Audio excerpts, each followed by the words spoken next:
Hello friends, welcome to Dungeons & Dragonfly, where I adapt various characters for use in D&D. I'm Dragonfly 9078, and today I'll be building the Pyro from Team Fortress 2. So for a bit of background, like the engineer who we built a while back, the Pyro is a member of a team of mercenaries fighting over ownership of a pit of gravel. Unlike the engineer, the Pyro is a complete mystery. They wear an all-covering suit, and all of their speech is muffled by a gas mask. All we know about them is that they love fire, and they are completely delusional, visualizing the deadly conflicts they're involved in as frolicking and playing through a fantasy landscape nicknamed Pyroland. So what do we want from this build? Well, we need a flamethrower, because fire is good, so more fire is more good. We'll also need the Pyro's secondary weapons and utility options like the flare gun and the compression blast. And finally, we need to see the world through rose-tinted gas mask goggles with the altered state of mind that is Pyroland. Looking over at ability scores, I'll be using a point buy. If you want to roll for stats, that's fine, just make sure your strength, dexterity, intelligence, and wisdom are high enough to multiclass. That said, this point buy is real simple. 13s in everything except Constitution, and a 10 in that. We know next to nothing about the Pyro, and we have a bunch of multiclass minimums, so our stats are going to be mostly even throughout the build. For race, I'm going with Fire Genasi. What's that, you say? The Pyro is a human. Are you sure? Can you prove it? Okay then, Fire Genasi. We get +2 to our Constitution and +1 to our Intelligence, and we have Dark Vision out to 60 feet, though our goggles turn it into shades of red rather than shades of gray. The main reason I went with Fire Genasi was to get resistance to fire damage. Pyros can't set other Pyros on fire, that would just be silly. We also get some innate spellcasting based on our Constitution. We learn Produce Flame, conjuring a torch flame in our hand that we can throw as a ranged spell attack for up to 4d8 fire damage. And at 3rd level we can cast Burning Hands once per day, dealing 3d6 damage to any creatures in a 15-foot cone who fail their dexterity save, half that on a success. Like the engineer, the Pyro is a veteran mercenary, so we'll make them a mercenary veteran, giving us proficiency in athletics and persuasion, though we'll switch persuasion out for intimidation. It's a lot easier to be scary than persuasive when you carry a flamethrower and speak in muffled grunts. To get that flamethrower as fast as possible, we'll start off as an Artificer, giving us 2 skills from the Artificer list. My picks are Arcana and Nature, so we can find the best stuff to burn. We also get proficiency with Thieves' Tools, Tinker's Tools, and another kind of Artisan's Tools. I'm going to say Alchemist Supplies, so we can make our own Alchemist Fire. 1st level Artificers are Magical Tinkerers, letting us put minor magical effects into tiny objects, like displaying a message, playing a sound, or emitting a smell. We also get Firebolt, for a long-ranged flare gun that deals up to 4d10 damage on a hit, and Mending to weld things together. We can even weld things that are not normally weldable, like paper and wood. Just goes to show, if fire doesn't work, you might not be using enough fire. For non-cantrip spells, I like Fairy Fire. For 1, it has fire in the name. For 2, it fits the aesthetic of Pyroland. And for 3, it outlines any creatures in a 20-foot cube who fail a dexterity save in glittery multicolored flames, giving attacks against them advantage and preventing them from being invisible. Great for spy checking. I also like Catapult for our compression blast, throwing an object within 60 feet in a 90-foot line, dealing 3d8 damage if it hits a creature and they fail a dexterity save.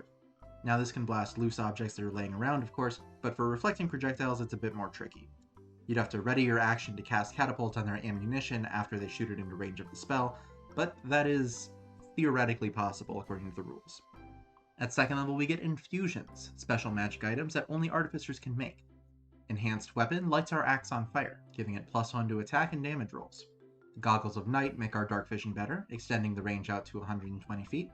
The Alchemy Jug can produce a quart of oil every day, so we always have something to burn. And a Cap of Water Breathing lets us breathe underwater. It's not super in character since water is like the anti-fire, but we needed to get a hat in the build somewhere and this was the best place to fit it in. 3rd level Artificers can always pick the right tool for the job, conjuring a set of non-magical Artisan's Tools with an hour-long ritual. The tools are permanent, but they go away if we make another set. I'm picturing this as Pyro borrowing tools off the engineer. The 1 set at a time clause is because NG won't let them borrow another set until they return the 1st set, and the hour-long ritual is just Pyro trying to actually communicate what it is they want to borrow. We also pick an Artificer specialty, and of course we're going with Artillerist to get an Eldritch Cannon. We can conjure the cannon as an action, summoning a flamethrower that we can carry around and activate with our bonus action. When we do, it emits a 15-foot cone of fire, dealing 2d8 damage to any creatures that fail their dexterity save, half that on a success. We can summon our flamethrower once per day unless we spend spell slots to summon it again. We can restore 2d6 HP to it with the Mending cantrip, and there are a couple of other kinds of cannons we can summon, but they aren't flamethrowers, so they aren't important. Artillerists also get proficiency with Woodcarver's tools, and 2 spells that we always have prepared, both of which actually are good for our Compression Blast.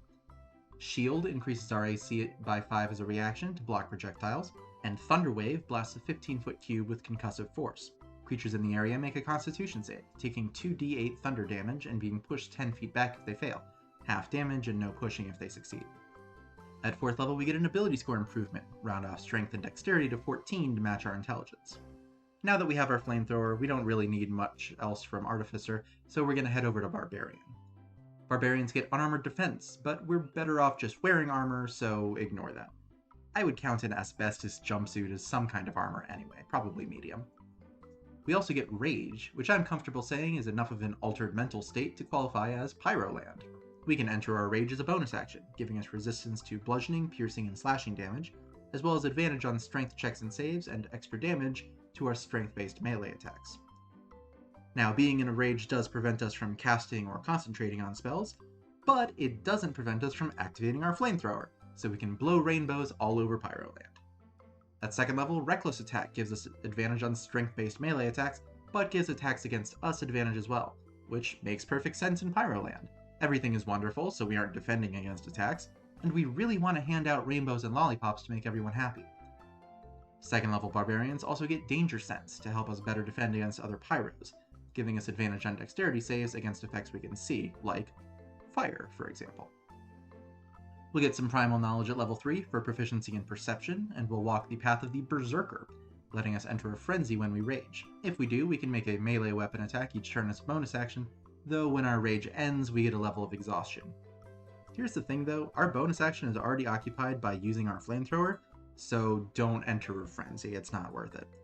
We'll get some more stuff from Berserker later on, just don't worry about frenzy too much.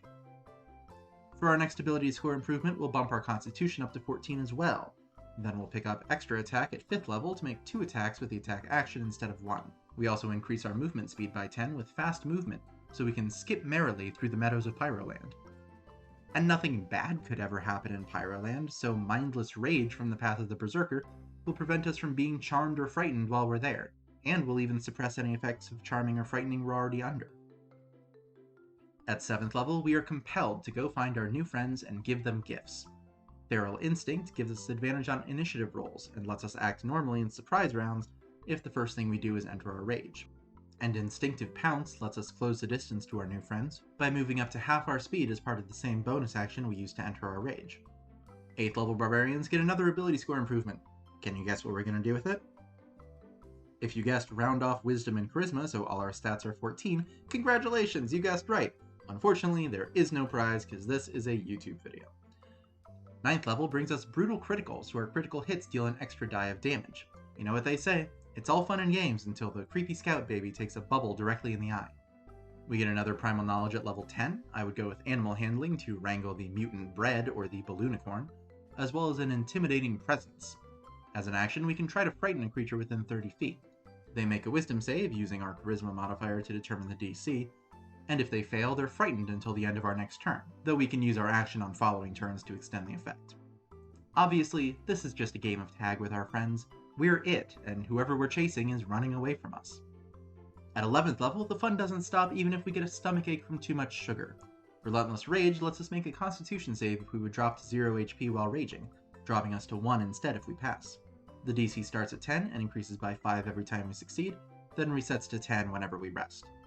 We get one more ability score improvement as a Barbarian. We completely evened out our stats last time, so let's increase our Intelligence to raise the save DC of our Flamethrower. And then we'll finish up with some Monk levels. Now, most Monk abilities require us to not wear armor, but we do wear armor, so our unarmored defense and martial arts don't really function, and neither does our unarmored movement. But that's fine, we're not really here for those. Our Ki is just fine with us wearing armor.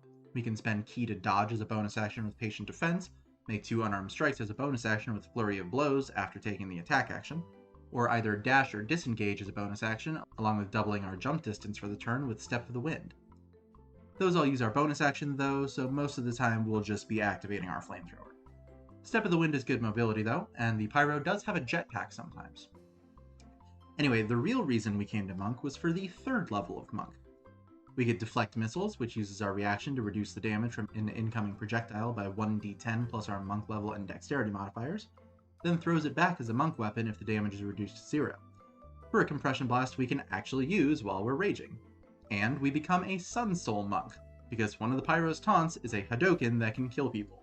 We can throw out a Radiant Sun Bolt in place of any of our attacks using the attack action. The bolt does 1d4 radiant damage, has a range of 30 feet, and uses our dexterity for its attack and damage rolls. We can also throw out 2 more bolts as a bonus action if we spend a key point after throwing out at least 1 with the attack action. Our capstone is the 4th level of Monk for 1 last ability score improvement.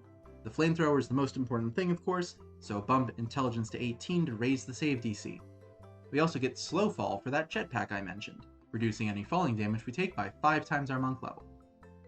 Now that the build is complete, the question becomes, how good is it?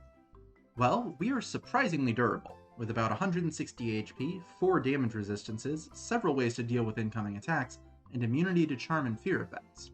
We're also not bad at crowd control, with multiple damaging AoE effects, one of which pushes enemies, and another of which is not restricted by our spell slots. And we have decent mobility as well. Fast movement and Step of the Wind work together nicely, as does our instinctive Pounce, putting us right in the middle of the fight right from the start. On the other hand, our damage is bad. As wonderful as our flamethrower is, it only deals 2d8 damage, and our Hadoken is even worse. Our best damage option is the 4d10 from Firebolt. Plus, fire is widely resisted, so it's not a great specialization. We're also not great with most of our ability scores. Our intelligence is good at 18, but 14 is kind of lackluster for our other stats at level 20. And finally, we just have a lot of wasted abilities. Frenzy, both of our unarmored defenses, and a good chunk of our Monk abilities just don't function, leading to several levels where we basically get nothing. The Pyro is an interesting character because they're a complete mystery and they're completely insane. Also, there's fire, and everyone likes fire.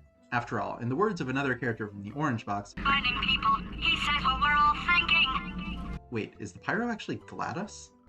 Holy sh! I hope you enjoyed the build. If you have any feedback or suggestions for characters you'd like to see me build, please leave them in the comments below. Thank you for watching, friends. I will see y'all later.